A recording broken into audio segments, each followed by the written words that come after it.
భాస్కర్ రెడ్డి గారు ఇప్పుడు మీరు మాట్లాడండి.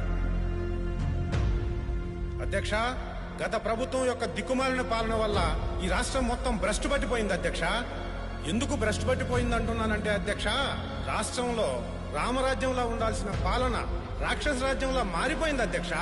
అందుకే అధ్యక్ష ఇలా మాట్లాడాల్సి వస్తుంది. ఏం మాట్లాడుతున్నావు నువ్వు? మమ్మల్ని రాక్షస పాలన అంటావా? నోరుందని ఇష్టం వచ్చేట్లు మాట్లాడుకో భాస్కర్ రెడ్డి. ఈ 5 సంవత్సరాలు నువ్వు ఎలా పరిపాలిస్తావో అది చూస్తాను నేను. ఏంటే నువ్వు చూసేదే? నోరు మూసుకొని కూర్చో. కూర్చోరయ్యా, కూర్చోరు. ఏం చేస్తావు? ఏం చేస్తానా? మా మెజారిటీ ఎంతో తెలుసుగా, 100 మంది. మేము తలుసుకున్నామంటే మీలో ఒక్కడ కూడా ఈ అసెంబ్లీ దాటి బయటికి పోలేడు. కురుక్షేత్రంలో కౌరవులు కూడా మీలాగే 100 మంది. కానీ ఏవయ్యారో తెలుసుగా, ఎక్కడెవరో చేతి గాజులు వేసుకోలేదు. మాట్లాడించాలు. కూర్చో కూర్చో. మీరెవరండి మమ్మల్ని కూర్చోమంటానికి? ఇప్పుడు మీ ముందు చెప్తున్నాను, మాకు గాని చక్కెరగిందంటే నిజంగా మీలో ఎవడో అసెంబ్లీ దాటి బయటికి వెళ్ళడం. ఏంట్రా వెళ్ళలేంది అంటే కొట్టేస్తారా?